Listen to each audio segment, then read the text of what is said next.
Check out how metal this is.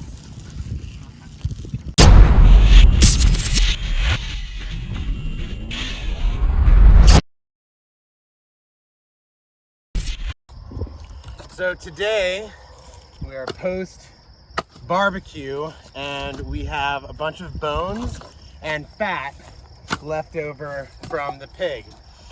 Today I'm going to essentially cook the remaining fat off of the bones. Once we get this fire started, the fat as it melts into the embers is going to essentially provide the fuel for the rest of the cooking process. We will break it down to just its mineral form and incorporate also the carbon and a lot of good stuff from the wood ash itself. We'll take a day to then crush what remains, and that will become our bone meal. We will then incorporate that into the feeding schedule for our orchards and our brambles over there, and this will help for good fruit development in coming seasons.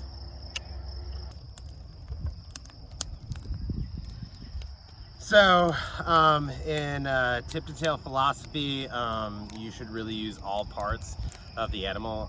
It's responsible and ecologically prudent. What we're gonna do right here is we're going to put a grate down on this fire once the coals get nice and ready, and then we'll put all of the bones on top of the grate. We'll leave it there for several hours, probably the course of the day, good 5-6 hours going. And this will burn off all the fats and it'll break the bones down. They'll be very brittle by the end of this process. We should be able to break them down with a hammer. Some of the smaller bones we may even be able to like crush in our hands. We'll incorporate this with the wood ash. The wood ash also has a bunch of beneficial qualities for the soil and for our fruit trees. And that'll be what we do with the bone meal. We can also take, I've got a bucket here of a bunch of fat connected to the skin still that I'll be tossing on a pot on this fire as it's going to, and we'll render the fat. The process of rendering fat is to remove as much water content from it as possible, and this creates a shelf-stable, without refrigeration needs product. With pig, it is lard. With a cow, it would be tallow.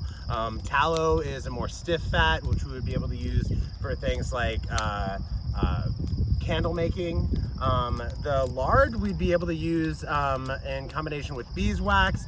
You can make several products that are beneficial to the farm, anything from joint lubrication to wood preservation, but you can also, interesting enough, make things like soaps with it as well. So yeah. In the end, when we were cleaning up, it was just grab everything, throw it in these buckets.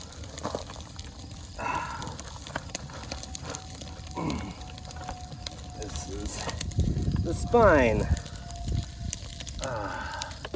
This is the backbone. So hear that sizzle that's going on? That's the fat already rendering off of these bones. It's gonna be dripping down into the embers. And yeah, I'm not gonna add any more wood to this. That's essentially gonna be fuel that's dripping into the fire. So we good. I'm gonna be able to get this situated, walk away. I like the location so I can see it anywhere on the farm. Cartilage.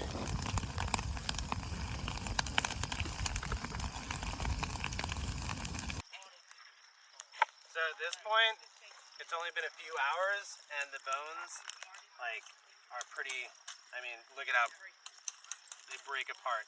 That's what we want. The head is gonna take a little bit longer, so I'm gonna turn it. I'm gonna throw in some more wood on these coals to get a bit hotter.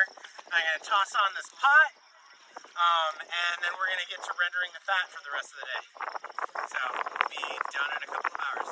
We're gonna dig out all the wood ash and the bone meal that's in there, and we're gonna add that to our fertilizer when we do our fertilizer run, specifically for our brambles and for our fruiting trees. So, but yeah, a bunch of the bones already like fell through and are in there, and like you press on them and they just so perfect. Now I'm getting that Oya to get on the fire, and hopefully Shanita doesn't hit me. And we're gonna render all of this fat and turn it into lard. All right, so this is gonna be a really dirty way of doing it, but it's fine. I'm gonna be like, the chicharrones, the skin is still attached and all the fat is on here. So the plan is to toss all this in here. It's gonna render for about 2 or 3 hours today. And then I'm gonna run it through cheesecloth, and that's where we're gonna get the chicharron, any sort of impurities and whatnot that has been knocked in here out. And then we'll be left with just the pure clarified lard. And at that point, it'll be shelf stable. It won't need to be refrigerated. It won't go rancid. It should be good for a year. And we can take it there from making, I don't know, tamales if we want, or maseca, or we can make soap, or we can make other products here that can help like preserve wood. So the sky's the limit. All right, this is what we have here is bone meal. We had a pig at the family barbecue, and who did it? What we basically did was we put the bones in the fire. When the bones get on the fire, they start to crumble, and that creates bone meal. And this is like really good for the plants, but as is like the liver and the fat of the pig. So we burned all of that, and we got ash, and the ash is really good for the plants. So we mix the ash and the bone meal together, and then it's like in here you can like easily like crumble up. This is actually the pig's bones. You can easily crumble that up, and we mix this with our compost tea so it can help the plants grow.